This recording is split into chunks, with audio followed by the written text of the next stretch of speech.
Lase, NIM 20606006, mahasiswa Universitas Manado, Prodi Pendidikan Sosiologi. Nah, pada video kali ini saya akan menjelaskan bagaimana hasil referensi saya terkait ketiga mata kuliah ini. Yang pertama, Sosiologi Ekonomi Kreatif, Kewirausahaan dan Bisnis Digital, dan Sosiologi Perkotaan. Baik, pada pertama itu saya akan menjelaskan tentang referensi mata kuliah Sosiologi Perkotaan. Nah, di mana Sosiologi Perkotaan ini merupakan suatu cabang ilmu sosiologi yang di dalamnya mengamati baik dari proses perkembangan perkotaan maupun penduduknya, masuk di dalamnya satu penduduk. Nah, di situ juga ada berbagai pengaruh yang di dalamnya dapat dipelajari seperti struktur sosialnya, seperti dalam kebudayaan dan unsur politiknya.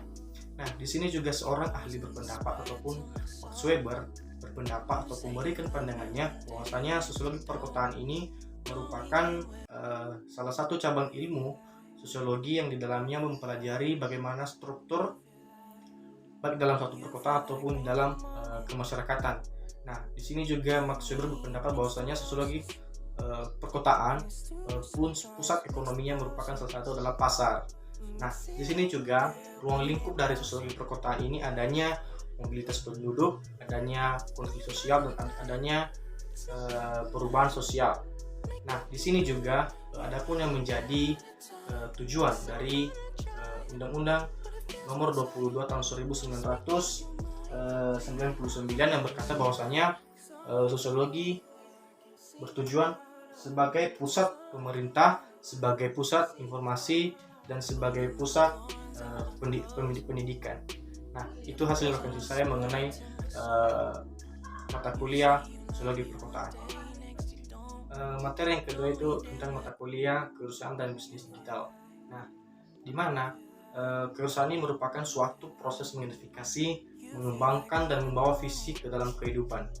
Nah, artinya kewirausahaan ini merupakan suatu skill ataupun suatu hasil dari imajinasi seseorang yang dapat dituangkan sehingga hasil dari tersebut bisa dikembangkan sehingga menjadi suatu usaha.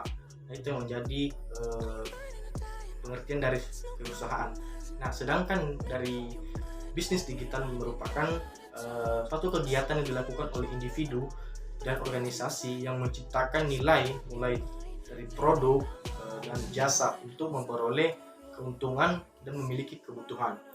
Nah, tujuan dari kewirausahaan juga itu ada 3 bagian. Yang pertama ada mendukungnya munculnya usaha-usaha kecil dan kesejahteraan masyarakat terangkat dan menumbuhkan semangat berinovasi. Nah, adapun yang menjadi sifat dari kewirausahaan ini itu berkeinginan berprestasi dan orientasi ke masa depan dan keterampilan dalam pengorganisasian.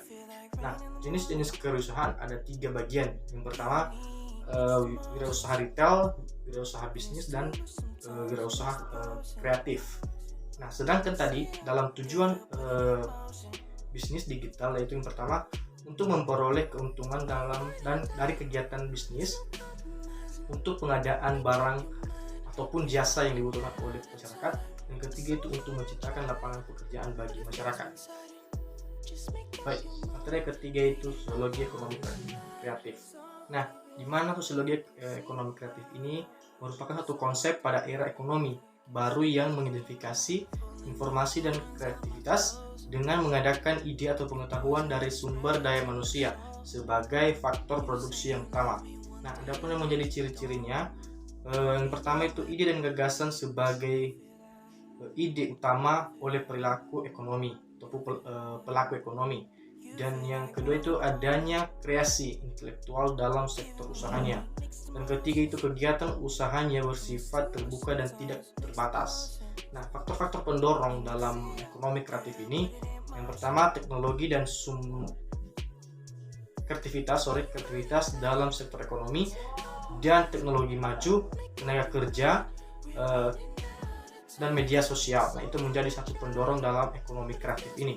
Nah, contoh-contoh dalam ekonomi kreatif ini yaitu seperti kerajinan, desain ataupun arsitektur, fotografi, dan game. Itu satu ekonomi kreatif. Nah, di sini juga saya bisa kesimpulan bahwasanya dalam sosiologi ekonomi kreatif ini tidak tertutup bagi seseorang dalam menumbuhkan suatu skill-skillnya dalam suatu membuat seperti tadi contoh ekonomi kreatif ini seperti dalam kerajinan.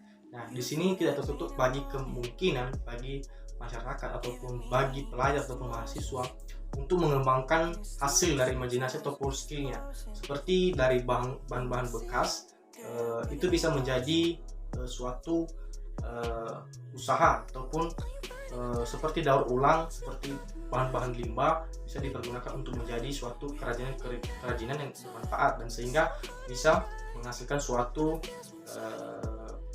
pendapatan yang cukup kecil.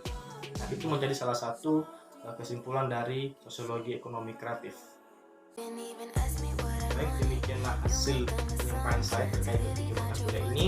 Ada penyampaian atau kesalahan kata baik dalam penyampaian hasil saya tadi.